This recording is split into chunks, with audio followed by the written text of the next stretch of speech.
Oke, selamat siang apa pagi nih? Pagi ya, Mbak? Pagi. Mbak ini Ya. masalah Ya. atau masalah? Masalah. Oh, masalah.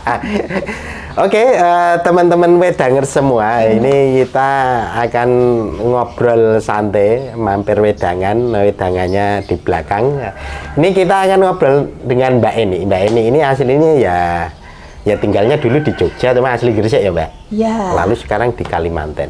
Wah, di Kalimantan banyak aktivitas ya. Kita mau dengarkan praktek-praktek baik beliau. Wih. Aduh. Ayo, Mbak. Nanti cerita-cerita santai. Ini aslinya ngobrol santai, Mbak. Jadi orang informal lah, kira-kira gitu ininya. Oke, yang mungkin belum like, comment, and subscribe, monggo di-subscribe dulu. Ini teman-teman Mbak Eni yang Kalimantan nih. Ya, Oke. Mbak ini perkenalan dulu bentar, kita akan ngobrol-ngobrol ini. Jadi ini teman-teman itu kita sebutnya wedangers karena jenenge mampir wedangan ya, wedangers. Mbak ini perkenalan dong, nama. Ya sebenarnya kan kita itu dulu teman satu kantor di Lembaga Mitra Wacana WRC gitu kan. Nah saya biasanya dipanggil Eni ya. Mbak Eni. Nggak asli Jogja sih, asli Jawa Timur tapi lama di Jogja, sekolah sampai menikah, sampai kerja, sampai belajar, pokoknya seluruh proses belajar banyak di Jogja gitu kan. Nah kemudian di Jogja itu kita belajar banyak hal ya Geng ya. Di situ kita banyak belajar tentang hak perempuan, hak anak, kemudian advokasi, kemudian pemberdayaan ya kan. Kita juga berteman dengan berbagai macam teman-teman NGO di Jogja. Jogja itu kan guyup ya, berbagai isu yang dilakukan tetapi bisa menyatu teman-teman tuh, dan jadi kita juga belajar jaringan di situ kan. Advokasi itu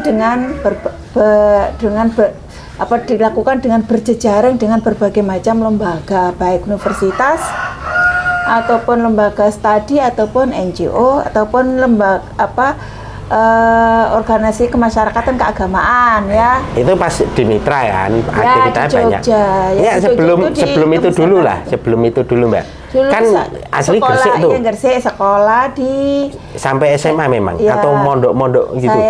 Saya sekolahnya di MI gitu ya, MI Madrasah Ibtidaiyah, kemudian Sanawiyah, kemudian Aliyah saya di Jombang. Oh, sempat di Jombang? Di Jombang, iya, di pesantren Bahrul Ulum Tambak Beras Jombang. Saya belajar banyak hal di situ, punya guru-guru, punya kiai, banyak figur yang bisa kita tiru kan. Kemudian banyak guru spiritual juga di situ yang bisa membesarkan kita dalam hal segi keagamaan, perspektif keagamaan. Saya dibentuk dari situ. Itu SMP, Mbak? SMP? SMA ya. SMA mulai mondok itu? Ya, kemudian kita dilanjutkan lagi ke IAIN waktu itu. IAIN jurusan filsafat. Usuluddin. Dari Usuluddin itu kita perspektif keagamaan kita di Aceh kan. Dibongkar keyakinan kita kayak ini nih dibongkar. Ini kan filsafat nih. Nah kita juga belajar dengan teman-teman filsafat UGM juga gitu kan. Ada dosen kita dulu juga ada yang Pak Haris ya, ada dari dosen UGM ngajar di IAIN. Jadi saya beruntung ya belajar di filsafat itu karena kita tidak belajar agama itu tidak secara dogmatis, ya kan, tapi kita diajari belajar beragama, bersikap itu dengan kritis, sikap-sikap yang kritis, kemudian sikap yang terbuka, dengan berbagai diperkenalkan berbagai aliran pemikiran di situ kan, berbagai perbedaan pemikiran, ideologi bermacam-macam, ideologi barat, ideologi timur di situ campur kan. Maksudnya bukan campur gitu, tapi kita belajar di situ. Jadi dibentuk saya, tapi dari pesantren secara itu, tapi di pesantren itu juga hebat ya, usia 15 tahun kita sudah diperkenalkan dengan berbagai pemikiran Islam yang besar, pemikiran Al-Ghazali, Pak Syafi'i, Maliki, kayak gitu kan. Jadi kita apa namanya sejarah kita juga dasar-dasar sejarah Islam itu sudah dibekali. Udah melotok lah itu. Dasar-dasar teologi juga dibekali, dasar-dasar dari syariah juga dibekali. Jadi kita di YIN nggak begitu kaget, tapi kagetnya kan kita malah dipertanyakan itu ya. Benturkan dengan sesuatu yang sudah kita yakin rasional kok dipertanyakan ini. Pemikiran filsafat Yunani kan, Socrates, Plato kayak gitu kan. Tapi Socrates kan juga orangnya spiritual kan sebenarnya, orangnya spiritual. Jangan-jangan nabi itu Socrates. Mungkin karena Socrates itu kalau kita membaca bukunya kayak Husain yang tentang buku tentang kebijaksanaan lupa saya judulnya, itu Socrates itu Pak Husain tuh menuliskan Socrates itu dia pemikirannya tidak mainstream pada waktu itu. Pada waktu itu di Yunani itu menyembah berhala gitu kan, dia mempertanyakan itu. Kenapa orang menyembah ini? Jadi dia punya keyakinan tentang bahwa kita itu di atas kita itu berarti Tuhan yang Maha Esa gitu kan. Bukan yang kita sembah itu bukan batu yang tidak bisa berbicara gitu. Itu mungkin benar juga Mas Sugeng ini. Socrates itu jangan-jangan juga gitu kan. Nah, ini kan maksudnya itu itu pemikiran, bukan kita menjudge bahwa dia bukan. Pemikiran kritis Mas Sugeng kan menduga aja gitu kan, bukan kita gitu ya. Orang punya pemikiran bijak itu kan, Nabi itu kan juga pikirannya bijak ya, Nabi. Nah, orang selain Nabi juga ada banyak orang punya pikiran bijak kan. Plato, kan Socrates, Nabi juga banyak tuh Mbak. Iya, Nabi, Rasul kan beda banyak lagi kan. Iya. Nabi sama Rasul beda. Kalau Nabi kan dia punya pemikiran, tapi kalau Rasul kan dia ada pengorganisasiannya. Kalau istilahnya kita di NGO bisa ada diseminasi, ada kemudian advokasinya ada, pengorganisasian aja kalau Rasul. Kalau Rasul gitu ya? Iya. Ya kalau itu saya maksudnya gambaran saya secara gampangnya gitu, bahasa teman-teman itu sih. Nah, setelah itu kan selesai dari YIN itu kan kita bertemu dengan beberapa pemikiran, Geng. Enggak, sebelum ke YIN kan mondok dulu di Tambak Beras. Iya kan, terus ke YIN. Setelah itu, kok milih waktu itu YIN lalu filsafat lagi? Kan kan orang pesantren mesti larinya ke YIN. Iya, oke, YIN. Tapi kok milih waktu itu ya, waktu itu belajar Usuluddin itu. Usuluddin itu kan ada perbandingan agama, ada ya, kenapa milih filsafat gitu ya? Karena saya itu mungkin mengaruh dari keluarga saya, ada paman saya yang juga dulu belajar filsafat gitu ya, belajar sastra. Jadi saya dikasih buku-buku sastra dari dia gitu kan. Tertarik itu belajar. Katanya belajar filsafat itu kamu belajar filsafat itu seperti kayak kamu itu belajar pisaunya ilmu gitu, katanya dia. Dasarnya kalau mau belajar ilmu tuh belajar filsafat dulu katanya gitu kan. Jadi saya tertarik itu kan. Tertarik karena memang kita kalau dari pesantren itu kan kalau belajar itu kan nggak memikirkan ini mau nanti jadi bekerja di mana gitu kan. Biasanya itu kita kan di Gemblang di pesantren itu kan mencari ilmu gitu kan. Nah, jadi bayangan kita nanti bekerja di mana itu nanti nggak ada bayangan di situ. Pokoknya belajar gitu aja, belajar ilmu gitu. Beda kan biasanya kan kalau kita udah milih yang spesifik hukum, untuk berarti kerjaan. kita nanti kerjanya di law office gitu kan, terus tahu di pengadilan. Kalau kita belajar di Taspol bisa jadi nanti di Pemda kayak gitu kan. Nah, kita itu belajar di filsafat itu nggak ada ruang di situ gitu kan. Nah, itu tapi dulu saya ingat banget sama Pak Amin Abdullah ya, dosen saya itu bilang, kalau kita belajar filsafat itu seperti kalau kita memberikan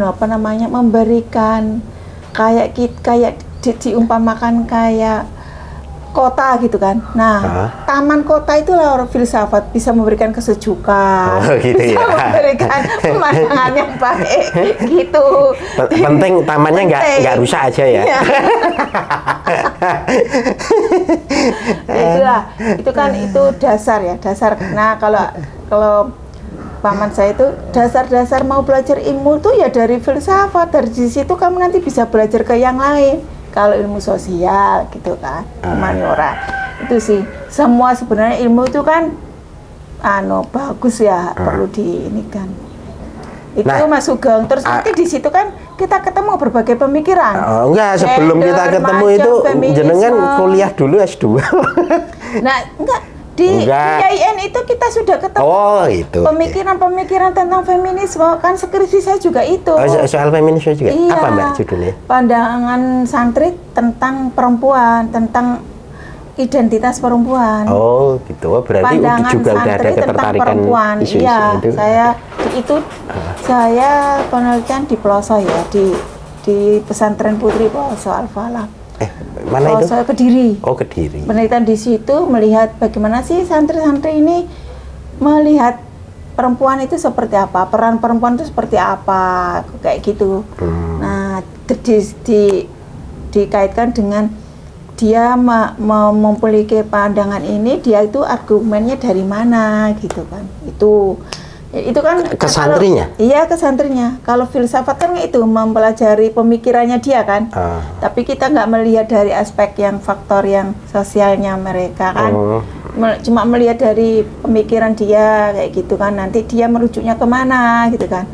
Ke ini dari kitab ini gitu. Nah, bayangkan anak di pesantren, anak kecil kan, seusia remaja kan, sudah bisa berargumentasi itu loh. Itu gimana? Berapa responden kira-kira walau model in-depth interview atau model? Kalau saya kan in-depth interview, tidak ada kuesioner. Tapi kita lalu beberapa santri. Iya. Jadi saya di situ seperti kayak jadi santri waktu itu.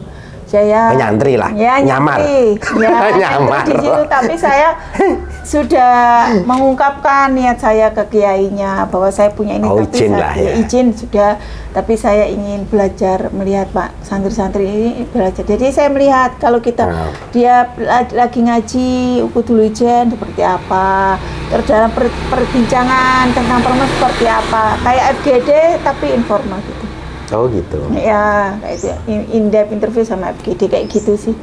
Lalu kesimpulannya aja Mbak, jangan nggak usah kesimpulannya apa itu? Penelitian ya, kira-kira pendek. Kesimpulannya pandangan santri itu kan tahun 94 ya. Oh itu 94. Ya, 94 itu ya bahwa perempuan itu masih di ruang domestik gitu kan. Tetapi dia bilang perempuan tidak hanya itu, dia bilang gitu.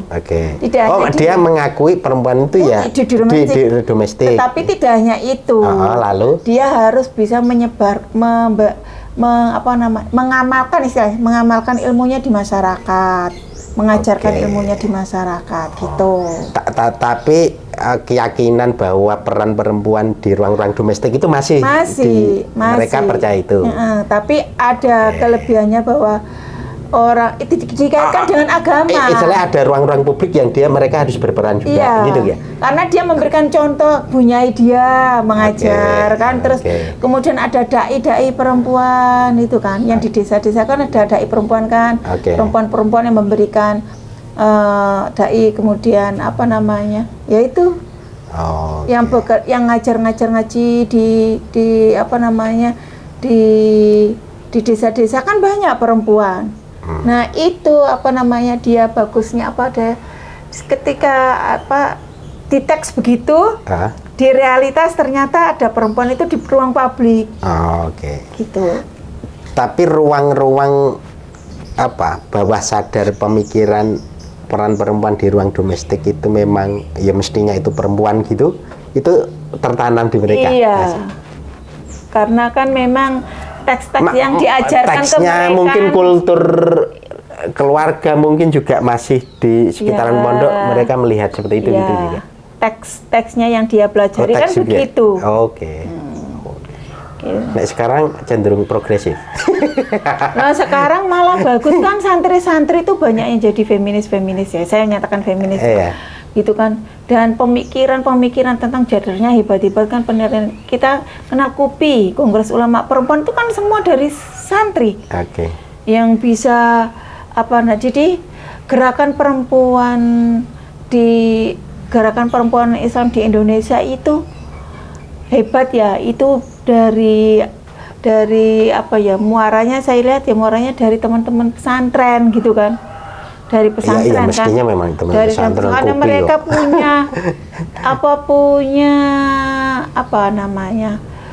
punya kajian tekstual yang dalam dan juga punya kajian kontekstual. KUPI itu apa Mbak kepanjangannya? Kongres Ulama Kongres Perempuan Ulama Perempuan Indonesia. Oke. Itu kan semuanya. Kan jenengan dulu ikut juga ya pas di Cirebon atau apa itu? Iya, di Cirebon. Itu pembentukan awal atau gimana sih itu? Kongres Ulama Perempuan yang pertama. Itu di Cirebon. Yang kedua di Jepara. Belum lama itu. Ya, yang kemarin tahun 22. Ikut juga, Mbak? Iya. Oh, ikut. Oke. Mereka juga pemikiran sudah tentang kesehatan reproduksi, kemudian tentang kekerasan seksual, kekerasan terhadap perempuan, lingkungan. Bicaranya sudah isu-isu kontemporernya masuk lah ya. Masuk semua. Yang dulu mungkin masih dianggap belum penting gitu, atau mungkin belum dilihat, sekarang menjadi dan pendekatan metodologinya kan luar biasa kan. Jadi mereka itu melakukan gerakan perempuan tidak lari dari teks keagamaan, malah teks keagamaan itu dipakai sebagai pegangan untuk menjadikan gerakan perempuan. Jadi nggak kehilangan akar. Sebenarnya kan seringkali kan gerakan perempuan itu identik dengan gerakan barat ya, pemikiran barat. Tapi kalau di KUPI enggak. Di KUPI itu dia gerakan perempuannya ya dia mendasarkan pada teks-teks keagamaan. Saya pemikiran Islam, entah itu juga pemikiran Islam perempuannya ada, pemikiran Islam modern, semuanya ada. Karena memang gerakan intelektual kan, gerakan intelektual dan gerakan kultural. Kalau di KUPI ya, gerakan intelektual dan gerakan kultural. Oh, sekarang juga pemikir-pemikir perempuan banyak sekali. Banyak. Dan itu saya diuntungkan ya, di YIN itu bisa ketemu itu. Waktu itu pertama kali kita di YIN itu saya ketemu tuh pemikiran Rifat Hasan. Didatangkan kan beliaunya dari Amerika. Pas di Cirebon itu? Enggak, waktu saya jadi mahasiswa. Oh, pas waktu mahasiswa. Sudah mengikuti diskusinya tentang Rifat Hasan. Waktu itu ada jurnal Ulumul Quran. Ulumul Quran itu yang membahas khusus tentang pemikiran-pemikiran Islam, termasuk Rifat Hasan, terus yang lainnya. Itu banyak. Nek KUPI sendiri itu berarti modelnya gimana sih Mbak? Keanggotaannya? Nanti kamu saya bukan pengurus KUPI. Nanti kamu tanya sama pengurus KUPI-nya. Oh gitu ya. Tapi pernah ikut di Kongres di Cirebon sama Jepara ikut. Oke, ya itu selingan aja berarti. Iya. Saya kan saya bukan ini ya, nanti takut salah. Oke Mbak, ini menarik karena sampeyan itu sepertinya jalur gitu. Jalur dalam arti di pondok di YIN jurusannya filsafat, lalu kajiannya feminisme, itu juga berkaitan dengan pemikiran filsafat juga banyak gitu. Lalu kerjanya sempat di Mitra Wacana, itu juga praktek-praktek pemikiran feminisme di situ dilakukan kira-kira gitu ya, advokasi, lalu pendampingan kelompok perempuan macam-macam ya gitu. Itu gimana pandangan sampean kira-kira dari konteks akademisi sampai ke prakteknya itu ada gap enggak? Lalu apa sih mungkin yang masih?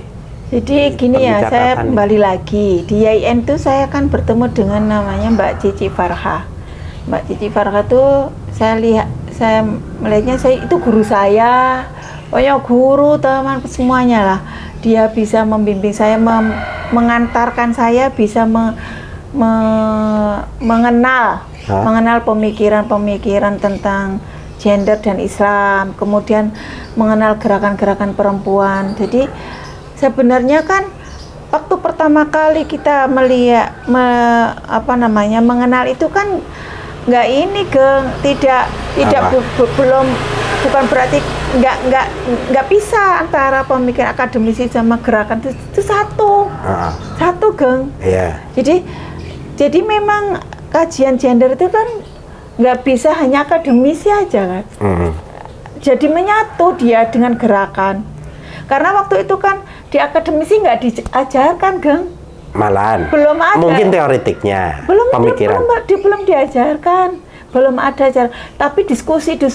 Informalnya. Diskusi di kampus gitu. itu ada. Misalnya teman-teman. Yang belum diajarkannya apa? Soal apanya? Gender belum. Oh, gender belum masuk apa dalam itu? mata kuliah. Tapi naik pemikiran tadi, pemikiran tapi itu sudah perempuan. menjadi kajian diskusi di kampus. Oh, tapi luar. di mata kuliah nggak ada? Nggak ada. Oh, nggak ada. Tapi di mata kuliah itu beberapa dosen sudah memperkenalkan itu, tapi tidak ada mata kuliah khusus. Oke, oh gitu. Jadi gitu, paham ya? Jadi kayak Rifat Hasan masuk di IAIN itu kan karena ada dulu belum ada pusat studi kayak seperti banyak sekarang gini ya. Dulu belum ada pusat studi PSW dulu gitu, PSW. belum ada gitu kan. Nah, itu tuh baru kayak diskurs wacana sama diskusi gitu. Dan juga yang mengadakan itu kan teman-teman gerakan. Jadi anak-anak aktivis gerakan mahasiswa yang perempuan itu juga belajar kajian-kajian itu di kampus. Dan itu dulu kan ada LSPPA, lembaga itu. Nah, kemudian ada beberapa lembaga gitu kan. Terus Ulumul Quran mengadakan kajian-kajian di situ. Jadi kita yang tertarik dengan isu itu kan banyak mencari di luar, gitu kan. Tapi mulai banyak ada skripsi tentang itu, gitu. Makanya saya mulai skripsi tentang itu, tentang perempuan itu. Baru itu tahun-tahun 90 itu baru ada 90-an itu ya. Mulai muncul skripsi. Tapi makanya dan dulu juga ada, dulu itu kan rame ya lingkar-lingkar diskusi mahasiswa itu kan. Paling kalau lembaga yang sudah ada ya Santi gitu, LSPPA ya, itu Santi. udah ada. Ya Santi, LSPPA Nek Rifka ada. kan 94 Rifka Nisa. LSPA sudah ada, saya kuliah itu sudah ada dia. Saya kuliah semester 2 apa semester 3 sudah ada. Oh, berarti lebih awal ya dia. Lebih awal. Nek Rifka kan 94. Ya, lebih awal. Mitra 96-an. Ya. Lebih awal ya. Dan sering mengadakan dia ada diskusi di perpustakaan Hatta itu setiap 1 minggu sekali kah atau 2 minggu sekali itu. Iya. Nah, itu dia mendatangkan aktivis dari Jakarta, dari Jogja itu Mbak Budi kayak gitu, Mbak Budi Wayuni, terus Bu dulu di Jakarta dulu. Enggak, di sini. Maksudnya yang di Jogja. Yang di Jogja kan Bu Nunu, terus Mbak Budi. Ya, kayak gitu. Terus di Jakarta tuh nanti jadi di situ dulu itu di perpustakaan Hatta itu Bang Fauzi almarhum yang Fauzi itu mengadakan bersama dengan SPPA ya. Kalau bersama dengan SPPA itu kajian tentang gerakan perempuannya. Nah, kalau yang Hatta sendiri itu gerakan tentang sosial ya, sosial politik di perpustakaan gitu. Hatta.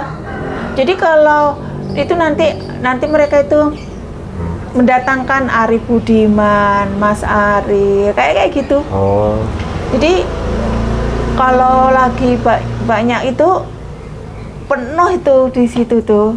Jadi setiap hari, aku lupa ya setiap hari apa gitu ya, itu mengadakan diskusi. Jadi kumpulnya teman-teman gerakan tuh di situ untuk belajar baca. Bung Hatta masih ada nggak sih? Sekarang kan deket Yayan itu kan? Ya, sekarang saya nggak tahu, kayaknya nggak tahu. Dulu saya masih lihat, sekarang kok kayaknya udah. Di situ dulu tempatnya teman-teman berdiskusi ya. Jadi banyak di dulu tempat-tempat diskusi itu banyak teman-teman yang mengadakan, termasuk Elkis ya. Elkis kan juga. Tahun berapa sih Mbak? Nggak tahu juga. Ya tahun 90-an awal itu. Ya udah mulai diskusi-diskusi. Iya, dia kan menerjemahkan buku-buku tentang pemikiran-pemikiran gender sama perubahan sosial itu kan, sosial ya, kajian sosial dan Islam lah, itu dia yang anukan, jadi dia mendatangkan banyak tokoh-tokoh itu kan. Oke. Nah, kita belajar di situ lah. Jadi banyak belajar dari situ. Oke. Jadi ya, maksudnya connect ya. Terus Tapi kan Bu Rohaini datang dari Australia, wah tambah rame. dosen Yayan ya, Iya, iya. UIN Sekarang profesor ya.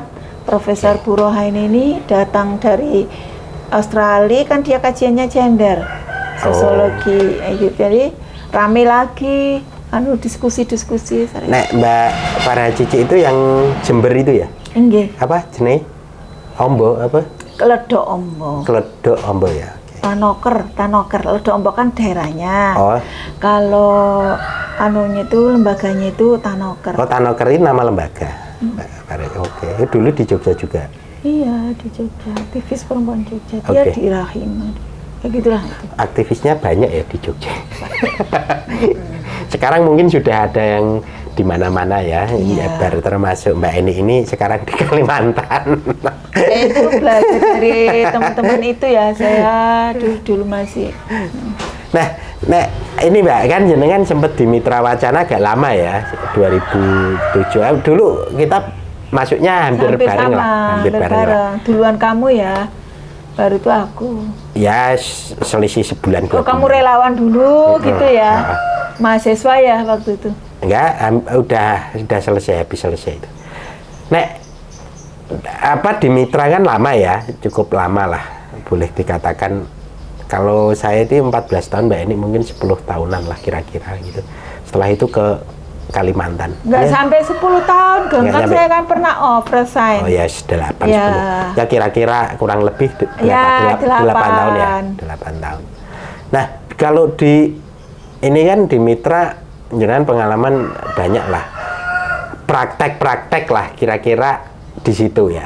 Pemikiran kan zaman mahasiswa kan belajar nih diskusi, Ya. praktek-praktek di situ, advokasi, pendampingan komunitas macam-macam. Pasca di Mitra ke Kalimantan. Ini sebenarnya calon direktur Mitra cuma setelah itu ke Kalimantan. Nggak jadi.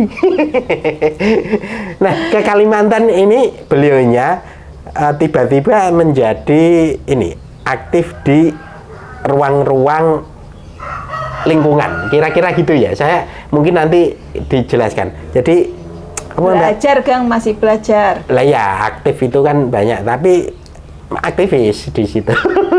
Ya, belajar. Ininya Proses apa sih itu, Mbak? Maksudnya apa aktivitasnya kan di Kalimantan itu jenengan sempat cerita apa itu jenenge nek rawa-rawa itu. Oh, rawa ya. Rawa. Lalu banyak lah, Mbak, sedikit cerita itu apa tuh aktivitasnya itu apa? Kan ada lembaganya juga ya dulu itu. Iya. Jadi gini kan, kami kan habis itu kan kita belajar di Mitra ya. Mitra banyak kita berproses di situ ya, Kang ya. Kita sama-sama berproses belajar macam-macam lah gitu, pemberdayaan ya, advokasi ya, jaringan ya, kayak gitu. Nah, belajar tentang merancang program kayak gitu kan di situ lah. Terus kemudian tibalah kita mau pindah gitu kan, pindah karena keluarga memang mau pindah ke sana kan, balik kampung ceritanya kan. Oke. Balik Banjarmasin. Ya, Banjarmasin, tapi masih ke sana lagi, Hulu Sungai Utara, Amuntai. Oke. Ya, kan kita balik kampung karena suami saya di situ, kita balik kampung ya, kita otomatis harus belajar tentang desa kan. Nah, itu juga saya belajar banyak dari Mitra Wacana, karena Mitra Wacana kita menggarap desa ya, sekup desa tentang desa ya, gitu kan. Penguatan kelembagaan di desa ya, kita itu belajar di Mitra Wacana kan itu kan, penguatan kelembagaan di desa sama. Nah, kemudian di sana kan otomatis kan kita tidak bisa, gerak kita kan tidak bisa sama dengan yang di sini kan, harus belajar lagi kan di sana. Nah, karena di sana kan konteksnya sudah berbeda gitu kan, konteksnya sudah berbeda. Kemudian dan juga saya waktu mau ke sana juga saya diskusi dengan beberapa teman yang senior gitu kan yang di sini. Apa sih yang bisa kita lakukan di sana? Terus oh ya ternyata dari berbagai diskusi saya dan juga siap melihat melihat yang di lingkungan di sana, oh berarti saya itu harus belajar belajar tentang lingkungan karena yang saya hadapi itu kan. Yang saya di sana banyak kebakaran ya kan, setiap kalau tertentu rutin. Ternyata apa sih kebakaran? Ternyata di situ ada lahan gambut gitu kan. Kan baru tahu. Dulu kan waktu di sini kita nggak tahu, yang nggak memperhatikan itu kan, Gang. Nggak memperhatikan itu, kita di sana cuma mudik berapa hari pulang gitu kan, paling cuma ngeliat saudara sekilas nggak tahu. Terus di sana, oh di sana banyak kebakaran kan. Sebelum pulang kan harus, itu lahan gambut ya? Ya, sebelum pulang kan harus memperhatikan kondisi geografis di sana. Oh di situ lahan gambut, terus ada rawa lebak, terus ada mineral, lahan mineral.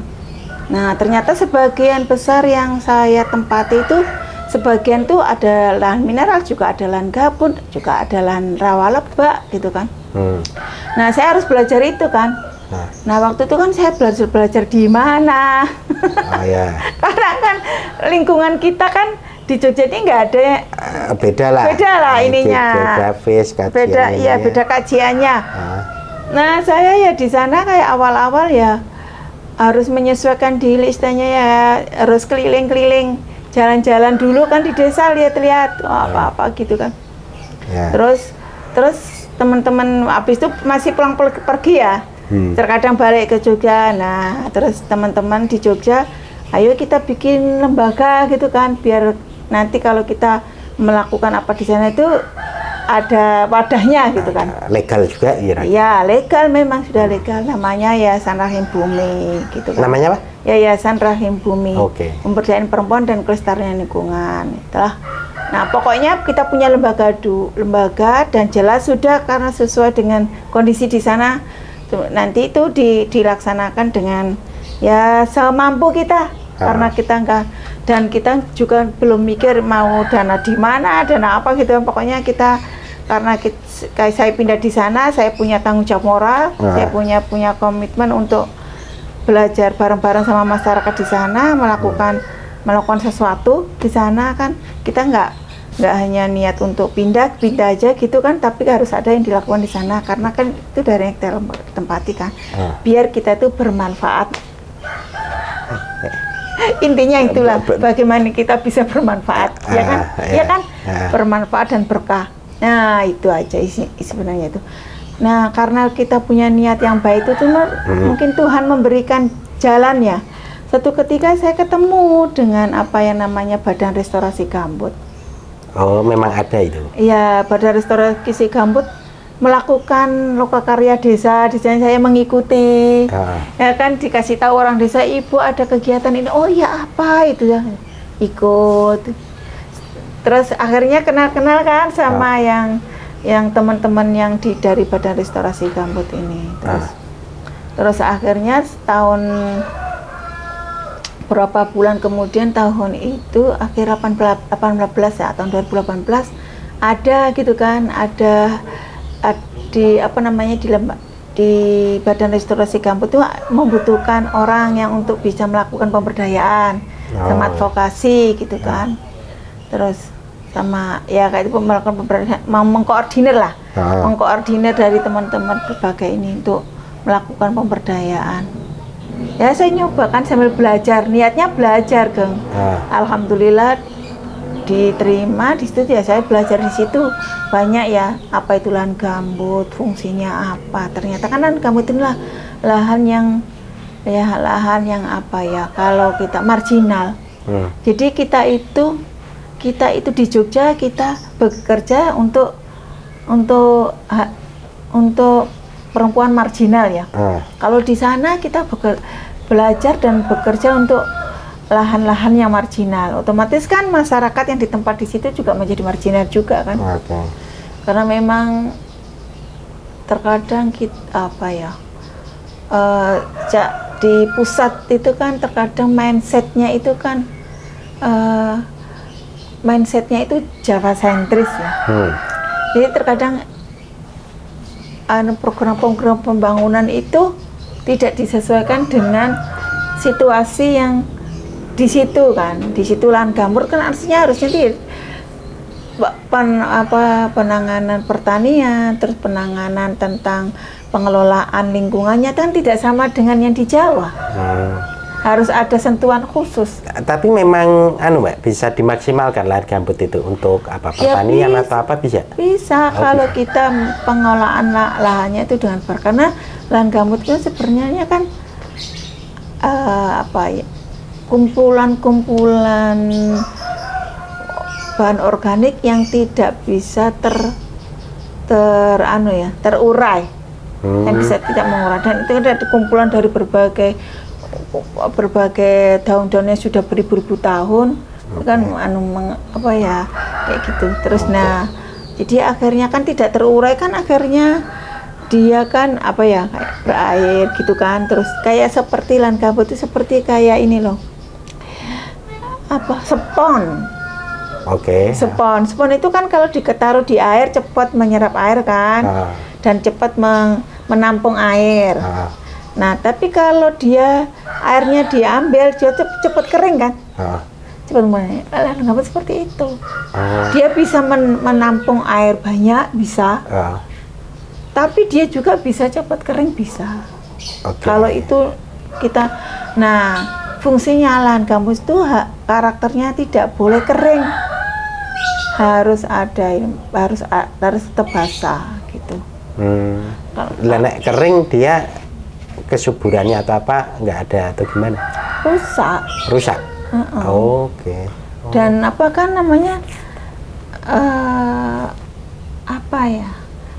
karena karakternya itu kan bisa menyimpan air kan. Kalau kering kan berarti dia indikatornya rusak ya, jadi makanya harus dibasahi.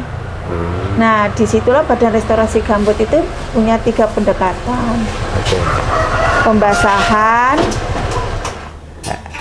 Pembasahan, kemudian revegetasi, terus rehabilitasi ekonomi. 3 pendekatannya. Jadi kan ada pendekatan fisik, ada pendekatan ekonomi dan sosial ekonomi. Nek Badan Restorasi Gambut itu sendiri tadi itu di bawah dinas atau pusat? Pusat ya, itu dibentuk oleh Jokowi. Dia di bawah KLHK itu? Beda sendiri? Beda sendiri. Tapi KLHK kan penguasa anggarannya kan. Kalau Badan Restorasi Gambut itu lembaga non struktural, Kang. Gitu. Ya, dibentuk oleh Jokowi, oleh Bapak Presiden. Kok Jokowi? Oleh Presiden, dibentuk oleh Presiden. Dengan peraturan Presiden juga ada. Kemudian itu bekerjanya di 7 provinsi: Papua, Kalbar, Kalsel, Kalteng, Sumatera Selatan, Jambi, Riau.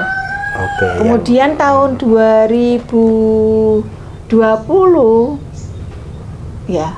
2020 ya, mulai 2021 ke 2020 itu mulai menggarap mangrove. Jadi namanya diganti Badan Restorasi Gambut dan Mangrove. Tambahi. Ya. Karena kan tujuannya kan memang untuk semakin luas areanya. Kan mangrove lebih di mana-mana ada. Ada di Kaltim, ada kemudian di Sumatera Utara. Kemudian ditambahi ada 9 provinsi. Jadi memang ini kan gambut dan mangrove itu kan yang mempunyai menyimpan karbon yang paling banyak kan dibandingkan hutan tropis. Makanya itu yang harus dijaga. Dan memang mangrove kan banyak yang rusak. Gambut juga banyak yang rusak. Nah, akhirnya itu saya belajar di situ karena saya juga sejak tahun berapa di desa juga situ saya mulai pindah itu kan 2018. Saya ketemu Badan Restorasi Gambut akhir 2018. Masuk di Badan Restorasi Gambut 2019. Sampai sekarang. Ya udah lama, lumayan lah ya. Ya lumayan. Udah pengalamannya udah banyak. Ya masih belajar yang namanya. Ya saya niati karena kan enggak, karena memang itu lagi studi baru. Itu ya. di Amungtai juga itu ya ada ya? Atau Ya, di kalau Kalimantan Selatan itu ada 5 kabupaten ya. Oke. Ada. Amungtai Tapi yang salah paling satunya. banyak ya, paling banyak desa yang direstorasi Hah? itu di Hulu Sungai Utara Amuntai. Karena memang Amuntai. ya memang Maksudnya dari restorasi yang dimaksud itu piye to, Mbak? pemulihan itu ya itu melakukan 3 pendekatan tadi. Oh. Gambutnya dibasahi. Dengan cara apa dibasahinya? Hah? Kita membuat sumur bor, menyekat kanal-kanal yang dibuat oleh perusahaan atau masyarakat itu disekat. Ah. Karena kan misalnya gini ya, kalau lahan gambut itu kan tutup air gini kan. Ah. Kalau ini dibikin kanal kan berarti airnya mengalir kemana-mana. Oke. Oh. Akhirnya yang di lahan gambut itu kering kan karena airnya mengalir kemana. Oh gitu. Jadi kanal-kanal itu harus disekat. Oke. Itu tapi kan pendekatan itu masih di ini proses ya. Itu temuan-temuan jadi Oh sejauh ini berarti ada lahan gambut yang kering gitu ya? Dan itu rusak? Iya, makanya sering kebakaran. Kalau lahan gambut itu kebasah kan kita nggak kebakaran. Oh gitu. Lah lahan gambut itu sendiri biasanya dimanfaatkan untuk apa, Mbak? Biasanya? Pertanian itu, ada, perikanan ada. Untuk maksudnya kalau pertanian apa? Modelnya apa? Sawah juga atau apa? Ada sawah, ada hortikultura tuh sayur, kacang. Oh, itu bisa itu ada tanam ya? bisa, ada kebun. Nah, yang perusahaan-perusahaan itu dia bikin perusahaan sawit kan kebanyakan itu nyerap ada air. Kebanyakan mereka di lahan gambut. Nah, itu kan menyerap air banyak. Bikin kering. Nah, ya makanya kan kalau perusahaan sawit dia harus mempertimbangkan manajemen airnya, neraca airnya harus dihitung. Oke. Harus ada itu, makanya dulu tahun 2020, tahun 2019, 2020 itu ada yang namanya di Badan Restorasi Gambut itu ada yang namanya subkelompok kerja supervisi untuk perusahaan. Oke. Jadi mereka membimbing, melakukan bimtek di perusahaan sama melihat di perusahaan itu apakah neraca airnya gimana, kalau nggak sesuai dengan standar aturan diberikan peringatan atau sanksi. arahan. Kalau Badan Restorasi Gambut itu kan kita melakukan bimbingan ya. Oke. Itu. Jadi kita bimbing ini arginex yang seperti ini. Nah, nanti kita lihat lagi sudah dilaksanakan nggak rekomendasi kita gitu. Oke. Tapi nggak ada otoritas tertentu ya. Maksudnya kalau ada, ini area tertentu kok perusahaan misalkan manajemennya kurang bagus soal pengelolaan. Itu didiskusikan. Oke. Kan Nah, mereka tapi nanti ada tim ahlinya. Oh, itu. Jadi supervisi itu membawa tim ahli. Tim ahli itu ada yang dari UGM, Pak. Ada tim dari UGM, ada tim dari IPB. Oke. Dia keliling-keliling ke perusahaan itu melihat.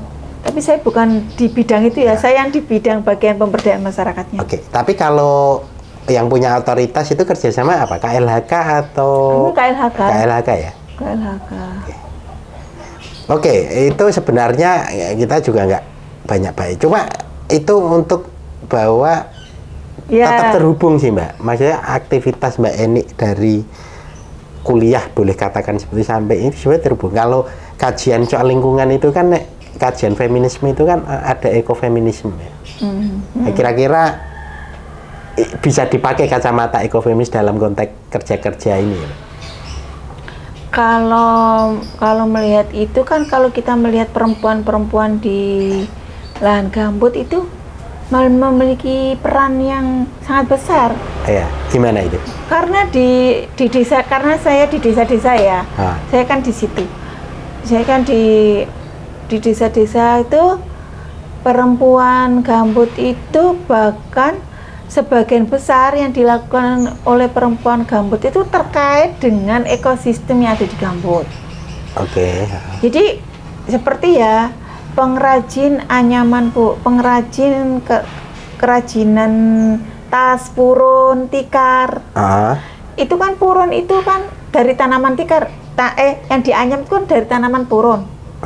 Nah, purun itu kan tanaman di gambut. Area gambut.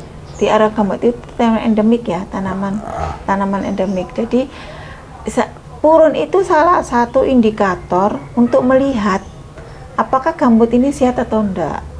Kalau gitu? Iya, kalau purunnya sudah jarang, sudah rusak, itu berarti ya itu nggak sehat. Itu bisa kekurangan air atau ada unsur-unsur lain?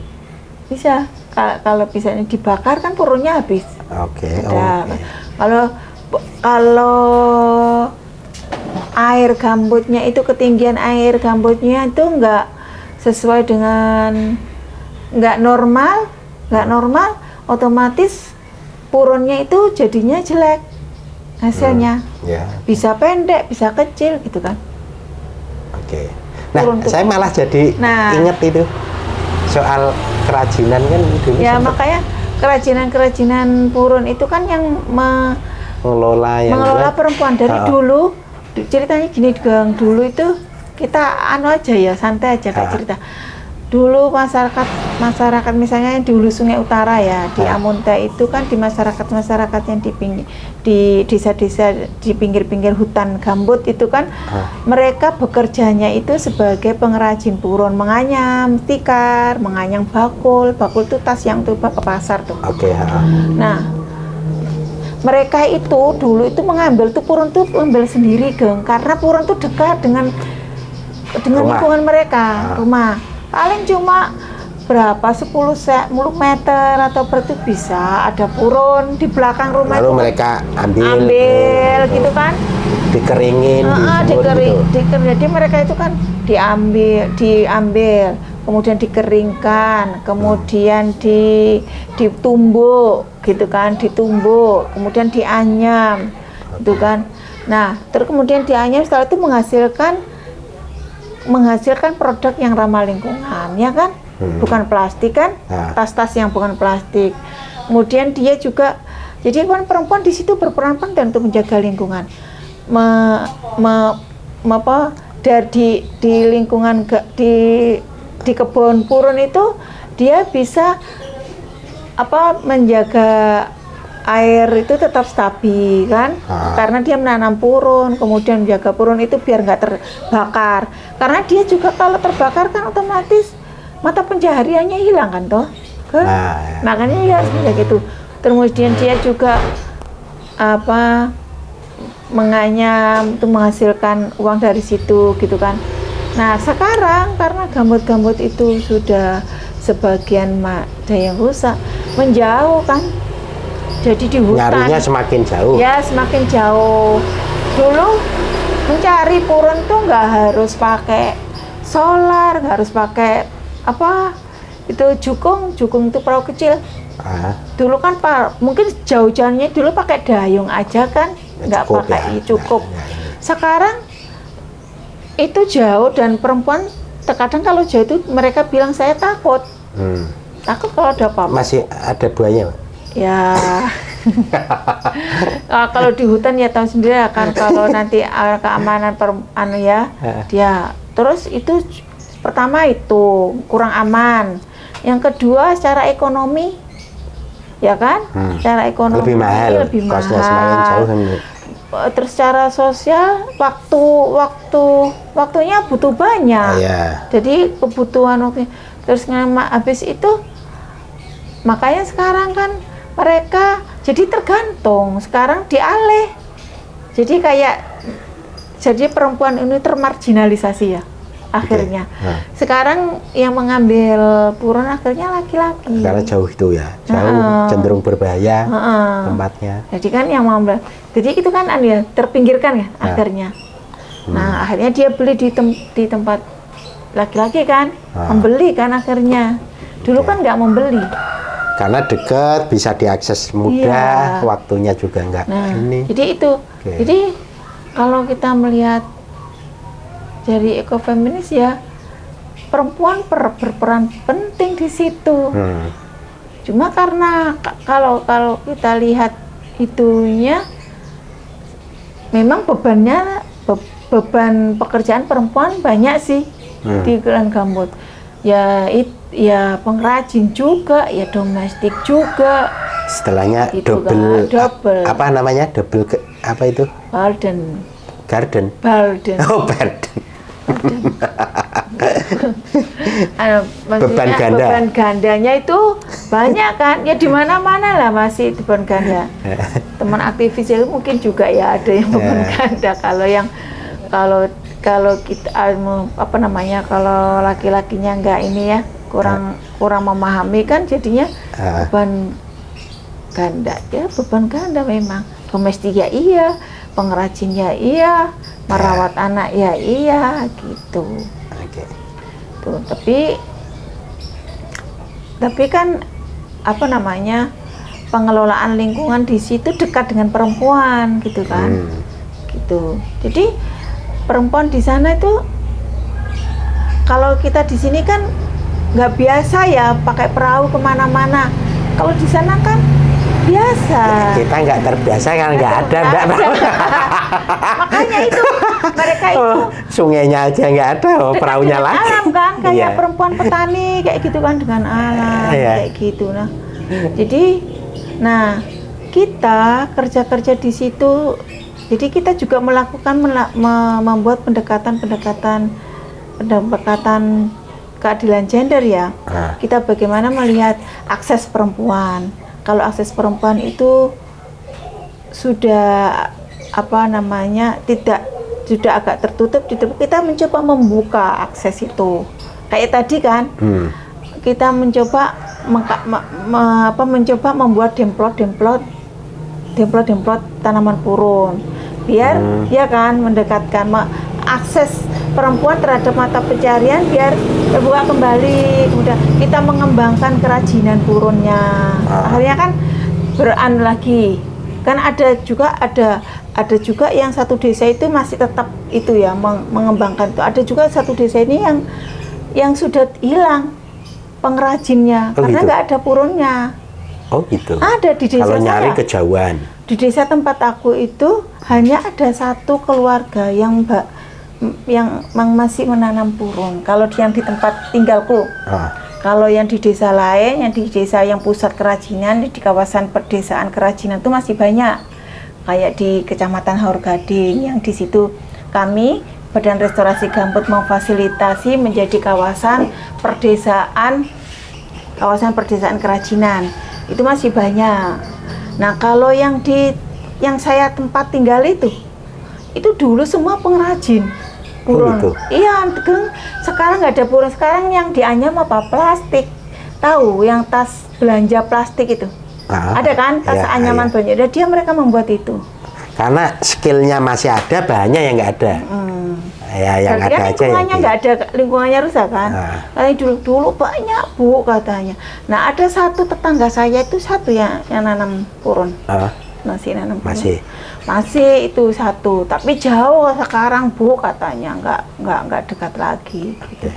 Saya sengaja menanami. Sempat jenengan kan sempat juga sharing dulu, sempat ada foto pengrajin makanan, juga selain itu olahan makanan sekitar itu apa aja sih Mbak sebenarnya aktivitas? Ya itu termasuk salah satunya untuk ada yang dinamakan kita Badan Restorasi Gambut itu kan juga melakukan perlindungan dan pengelolaan ekosistem gambut. Oke. Jadi itu salah satu pengelolaan ekosistem gambut. Bagaimana ekosistem gambut ini kita olah, bukan kita manfaatkan, tapi kalau kita pengolahan itu kan kita masih ini ya, masih melihat sisi-sisi perlindungannya, sistemnya gitu. Kalau kita memanfaatkan, kita tidak peduli ya. Kita harus mengeksploitasi kan, enggak. Kalau jadi kita pengelolaannya, jadi kan macam-macam di desa ini. Ekosistem yang banyak itu purun, di desa ini hortinya yang banyak. Jadi ada desa Geng, tanaman hortikulturalnya itu banyak, kacangnya, jagungnya, sayurnya, terongnya itu beda rasanya Geng. Terongnya tuh lebih manis. Kalau gitu. kamu jualan pecel lele yang ada terongnya cocok itu, terongnya enak banget. Itu dia masih pakai bibit lokal. Oh gitu. Dan itu hanya di lahan gambut. Kacangnya juga, jagungnya tuh manis banget. Jagung manis tuh biasanya kan jagung manis itu agak kopong ya. Kalau di lahan gambut yang ditanamnya di desa yang di sebelah kecamatanku itu manis padat. Jadi lahan gambut itu kan subur. Berarti nanamnya itu subur. Masih area kayak berair kayak sawah gitu modelnya atau gimana sih Mbak? Saya membayangkannya itu.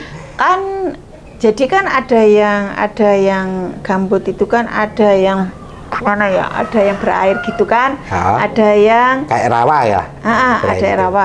Jadi nanti kalau dia musim hujan gini kayak rawa. Nanti musim kering, dia musim kemarau itu udah ditanam. Oh bisa ditanam. Mulai tapi airnya kemarau. Airnya ada, dia kan ada. Oh pengairannya ada ya. Oh gitu. Malah nanamnya pas kemarau. Iya. Oh gitu. Kalau musim ini gitu. Tapi pas musim penghujan nggak ditanami? Kalau musim penghujan kan air. Lah ya itu enggak. Iya. Atau di ikan. Ikan. Jadi iya benar ikan. Oh gitu ya. Banyak hidup ikan, ya? ikan. Jadi itu.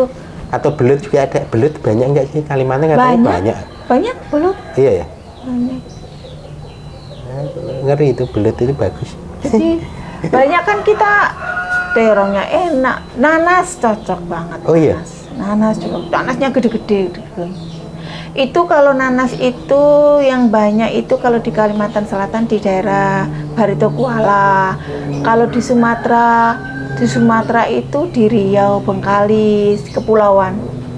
Tuh nanasnya besar-besar. Itu ya pas kemarau juga nanamnya atau gimana? Kalau itu mungkin beda tekstur geografisnya atau gimana itu? Kalau nanas. Itu kan jadi kan lahan gambut kan nggak semuanya ini ya, ada kan yang biasa. Ya, tapi gambut. Nggak semuanya. Oh gambut tapi biasa. Ya. Oh gitu. Itu ditanami bagus untuk nanas. Untuk penanaman. Kan nanas kayaknya kering terus gitu kan, areanya nggak model berawa kan. Oh, oke sip. Itu lebih bagus tuh. Bagus ya. Memang produk-produk pertaniannya sebenarnya bisa berkembang ya. Iya, banyak.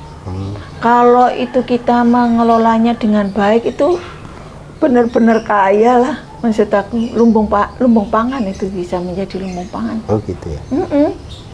Ikan ada, ini ada. Enggak, kalau padi itu memang beneran bisa hidup, Mbak? Bisa. Oh bisa ya. Tapi ya nanamnya pas itu tadi malam kemarau itu tadi. Nanamnya itu bulan yang mau habis kemarau kemarin, bulan apa ya kemarin? Oh itu malah bagus ya. Juli. Setahun sekali. Agustus, Juli Agustus habis. Setahun sekali atau? Setahun sekali ya. Setahun sekali. Wah menarik ini. Nanti kalau ada foto share ya Mbak. Nanti tak ikutin di ini deh, di video. Foto apa? Enggak, foto aktivitas itu loh. Maksudnya kerajinan atau foto lahan gambut. Boleh. Lewat cloud atau apalah yang biar banyak kualitasnya nggak turun. Boleh. Nanti tak campur. Banyak. Di ada toh? Di HP ada mungkin kalau di HP sini. Karena kan biar HP ku itu HP biasa ya. Kualitasnya nggak. Ini kalau di share lewat WA turun kualitasnya nanti. Oh gitu ya. Kalau lewat apa email. itu? Email atau apa itu namanya lupa aku. Pokoknya kita tinggal downloadnya. Google Drive. Google Drive. Kok email sih? Google Drive lah. Iya. Ya nanti tak gabungin deh. Ini loh aktivitasnya Mbak Eni plus yang lain-lain itu. Enggak biar ada bayangin. Saya kan nggak bisa sekedar membayangkan kayak apa ya. Jadi biar ngerti loh. Kalau ada ini. Oke ya. Banyak foto. Oke, ini kita sudah 1 jam Mbak kira-kira. Mungkin terakhir apa yang mungkin ingin disampaikan soal apalah terserah. Ya ngobrol-ngobrol santai tapi mungkin juga pengen ada sesuatu yang ingin Ya harapan kita aja ya, harapan saya gitu. Memang harapan saya ya ini kan bumi ini kan kita sekarang lagi sakit ya. Demam lah, ada yang istilahnya demam gitu ya, di siapa itu istilahkan demam panas gitu kan. Jadi kita sebagai khalifah ini ya berupaya untuk belajar dan berupaya untuk belajar dan mengelola dan melindungi lingkungan kita sebaik mungkin biar lingkungan kita terjaga, kemudian kita juga hidup dengan baik, ya kan? Kalau lingkungan baik kan hidup dengan baik. Karena kalau kita lihat di Quran itu kan semua gambaran-gambaran tentang surga itu kan air mengalir dengan baik gitu kan. Jadi itu kan simbol-simbolnya kan lingkungan yang baik kan, lingkungannya baik. Nah, kita harapannya kita tidak hanya kita hidup di dunia ini, kita juga menciptakan surga di dunia dan juga menciptakan surga di akhirat. Super sekali Mbak. Ini gitu. Aktivis perempuan. Berarti sekarang masih ketua Yayasan Rahim Ibu ya? Rahim Bumi. Oh, Rahim Bumi. Rahim Bumi. Ya. Tapi juga belajar di Badan Restorasi. Di Badan Restorasi Gambut. Ini kebetulan beliaunya di Jogja, lalu saya sejak kemarin atau kapan itu ya, Mbak, pokoknya saya todong untuk podcast. Mumpung di Jogja, ya, daripada saya ke Kalimantan belum tentu waktunya kan? Ya harus ke Kalimantan. Ya kalau ada kesempatan pengen, cuma kan belum. Iya. Mumpung Mbak Eni di sini bisa cerita-cerita. Ini namanya cerita praktek baik, Mbak. Jadi ya kan, nanti teman-teman bisa lihat. Nanti mohon doanya dan mohon supportnya dari teman-teman, apa yang kita lakukan ini bisa bermanfaat ya, Geng ya. Siap. Nanti biar teman-teman yang lain juga tahu, makanya nanti ada foto atau video sedikit. Dukungan dari teman-teman semuanya apa yang kita lakukan. Kita bareng-bareng lah, ya lah. Siap. Bareng-bareng belajar dan bekerja, berkarya lah.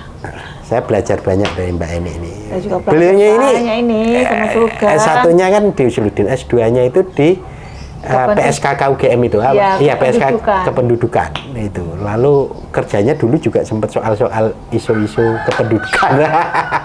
Pokoknya nyambung terus aslinya. Antara kuliah dan pekerjaannya aslinya nggak ada yang nggak nyambung. Mudah-mudahan diberi tenaga aja untuk bisa kuat belajar lagi.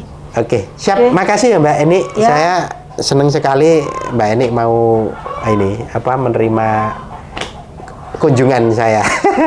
Karena beliaunya padat sekali kemarin-kemarin kemana-kemana, jadi saya juga terima kasih banget waktunya. Bisa silaturahmi ini mampir ngombe, mampir wedangan aduh keren sekali mampir wedangan ini dah. Siap, thank you ya Mbak, makasih ya. Makasih banyak Mas Sugeng. Semoga di Kalimantan semakin sukses, semakin bagus lah ini. Ya. Makasih Ya, sama-sama.